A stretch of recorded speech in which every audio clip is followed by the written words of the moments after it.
it'd be useful for labelling things. I think that the first ones might be ruined by the sticky tape. Yep, it's not so good. They've put the sticky tape on the actual labels, but luckily it's only ruined like a couple of them. That's alright. Let's have a look. They look so pretty though. There's two pink, two green. It's really greeny coloured. No, that's different. Those two are the same. That one's different. And those two are the same. A blue one and a pink one. They're so pretty, aren't they? So I think it spans back to the others again. It's a big roll of them.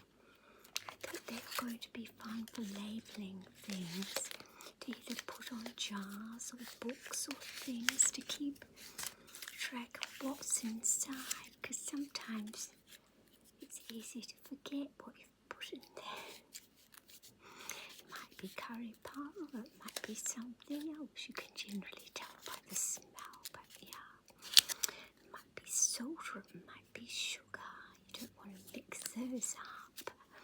But if you're recycling jars, I thought this was a nice idea. Once you clean the jar up, to reuse for storage, to pop one of these little labels with what's inside. I thought that was quite handy and it would be fun to use.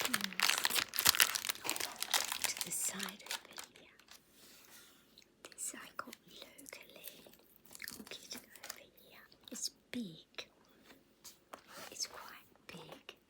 Recipe sharing. It was pre-loved and I found it at town. Sharing this back. It's like this big folder, but it's quite cool. I'll show you inside. See, it's got this little pocket part for storing things. You can put things there, and it's got. I like that it's got. They look reflective. I'll just balance it here because it's heavy. These little ones, they can go over you. You can, because it's in a folder with these clips, you can move it to whichever page you want. And if you're making up a recipe, you can put this over your recipe and read the recipe easily. But if there's any sticky little fingers or little bits of, your mixture go a little flying and they land, they won't mess up your recipe. You can just wipe that all clean after. I thought it was a lovely idea. There's two of those to put on the pages that you want to put them. And then it's got these other pages, recipe sharing. And what else have we got here? I'll just quickly look through and turn it. It's quite tricky. It says bringing food and friends together. Friends love to share secrets, memories and good times. Some friends also love to share a love of cooking. This binder is your opportunity to keep your recipes in one place in mint condition and put all the little things from friendship in here as well. It's very sweet. It's got this little bringing friends together. So you can get your friends to get your recipes and pop it in here. And then it's got cooking terms and methods, how to caramelize, how to baste, how to beat, how to blanch, how to braise, how to brown, how to cream, crisp, cut in, deglaze, dice and dust, fold, julienne, mince, pare, plump, poach, puree, saute, scald, sear, simmer, steep, and whip. And then it says the next page is how much of this equals that. So if you're looking for almonds, 4 ounces equals 1 cup. Apples, 1 medium is 1 cup sliced of apples. It's really rather cool. I'll show it around so you can see. I think I won't break it because it's in the folder. Trying to get it up there. Not doing so good. But See, it's got all these measurements so that sometimes recipes are in different countries use different things, don't they? Like 1 cup of shredded cheese equals 4 ounces, 1/4 pound equals 1 cup shredded. Yeah, it's quite handy. 2 medium cloves equals 1 teaspoon minced. 1 cup of marshmallows equals 16 large cut up marshmallows, or 160 miniature ones. You need 160 miniature ones to form a cup. I think it would be easier to measure them in the cup than to count out 160 tiny marshmallows. It's quite fun though. It's got all about all the different things like rice, shrimp, shortening, mushrooms, nutmeg, tomatoes, what equals what. And substitutions. If you don't have 1 teaspoon of baking powder, you can use 1/4 teaspoon of baking soda plus 1/2 teaspoon of cream of tartar. Or if you don't have 1/2 cup of firmly packed brown sugar, you can use 1/2 cup of sugar plus 2 tablespoons of molasses. Whipped cream. You can use frozen whipped cream or heavy whipped cream. Whole cream plus a little butter. I've never heard of that. There's lots of things in here that I've never heard of. Lots of learning to be done. Then it's got baking secrets. Always read the entire recipe before you begin. Yes, it helps to read it. I'll just read a little tiny bit out to you here. Use the pan size specified in each recipe. They're not really secrets, are they? No, they're just more common sense. But it's good to know because sometimes, you can just improvise a little bit and then it might go a little wonky. Oven temperatures can vary significantly, so yeah, you've got to check on them. I know my oven does. It varies quite significantly. So things that have got times and that and temperatures, I've got to adapt it for the oven. Oh, it says your cakes will have a more professional look if you apply a thin layer of frosting to seal in the breadcrumbs and then apply a final layer after the thin one's set. That's a good idea too. It's got cookie tips, different things about cookies and grilling, barbecue basics. Checking the charcoal temperature. I don't do that, so I don't need that page, but handy to know. Herbs and spices, nice. Got all about them, and then about different kinds of cheese, and about wine, and food safety tips. And then you start with your lovely recipe sharing. If the music be the food of love, play on, it says. Appetizers shared among friends are memories shared. Soups and salads. The ancients had a significant and truthful saying that hunger was the best sauce for supper. A sip, a bite, I can't pronounce.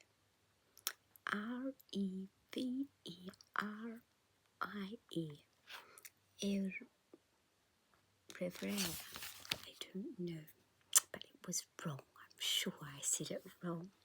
The discovery of a new dish does more for human happiness than the discovery of a new star. I'm not sure about that. Maybe for lots of people, because not everyone looks at the stars, do they? And more people look at food. So maybe, yeah, but it's nice if they enjoy both the the stars and the food. That's cool. Oh, it's getting so hot. The weather's warming up considerably. Oh, I'm spinning. Did you see that? Yes. My little hypnotic necklace. No, it's not. It's just a little necklace. It's pretty. I really like it. And it spins. It's just so cute. Goes with my snowflake ring. I really like it. It's budget-friendly costume jewellery that I love. And what I really like with this one was the chain is stainless steel, so you're not going to get discoloration like you do from copper chains and things. And it keeps its colour because stainless steel's good, and it looks pretty too. This one's really wearing well.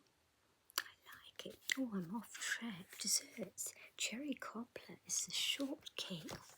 It's shortcake with a soul. I haven't ever tried cherry cobbler. I'm sure it's wonderful, but I've never tried it. I don't even have a recipe for it. And then we get to this. No, that will make a whole lot of noise. I'll just try and open the folder. Once we get past all that goodness, we come to the recipe pages, which is like this. And there's a whole big bunch of them. I'll try and hold it like this and get to the part where it changes. It's a big lot of these, so you can put lots of recipes in. I'll just try and make my way to the end. And here, you've got these little ones. I think I've got it upside down. Oh no. Here we go. That's better. I think I've got it right. I can't see. Never mind. If we're upside down, we were right way the last time. Hopefully that's... Oh, I think it's the right way. Yes. Yay, I did it. It's always good success. Yes, they're small ones, so you can make up little cards and put them somewhere if you want. It's a little group of those. Rather cool. I thought it was really fun find. At the op shop, it was like, oh, that's cool, that's a good price, and if I decide not to use it for the family, then I shall give it to a friend who will enjoy it for their recipes. It's just fun because I haven't got that many recipes. I certainly can't fill this. I tend to just make things improv. I just go with it. I just decide, what is going to expire first in the fridge? What fruit is going to last and what's not? And I use whatever's needs to be eaten first so that it can be enjoyed while it's still yummy. And make something with those things. Create something yummy for dinner. It's always fun. Just mix it up, and I always seem to like to have lettuce and salad and tomato with just about everything, even in the cold weather. I'll have hot food, yes, but then I'll have a little side of salad with all kinds of different salad leaves like spinach and cos, lettuce, and little beet sprouts, and just all kinds of seasonal salad leaves. And I'll have those, and I'll put in it some nice little cherry tomatoes, but when they're out of season they're too expensive, so I just chop up one tomato, a regular one.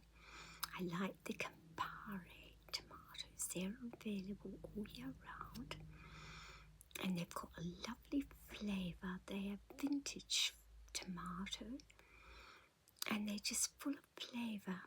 So if I have to spend a bit on tomatoes, I will buy those and make a packet of them last for the week, and just use one a day and chop it up and put it with whatever's being had for dinner, whether it's pasta or a rice meal or a chicken meal or whatever it's being made, or a pizza, all those things on it.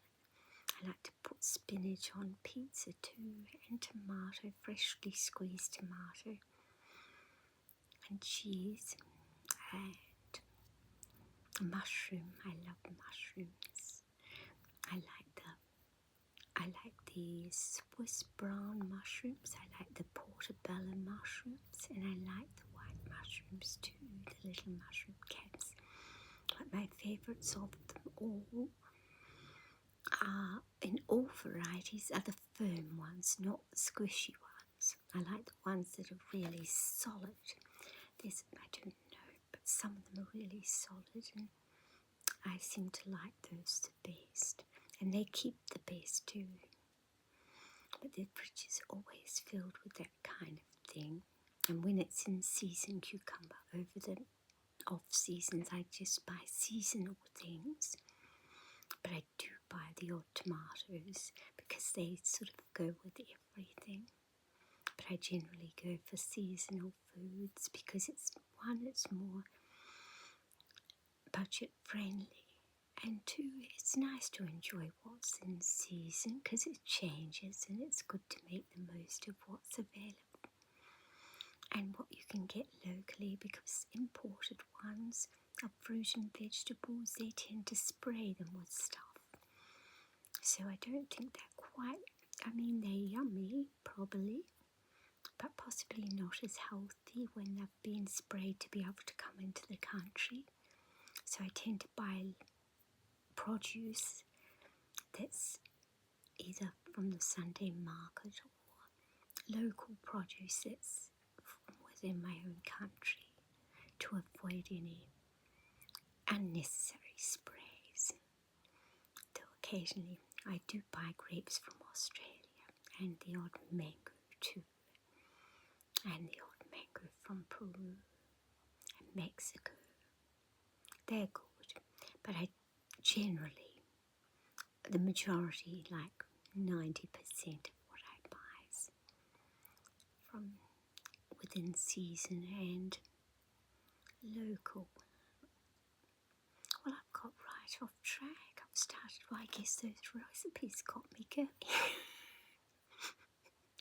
Yeah.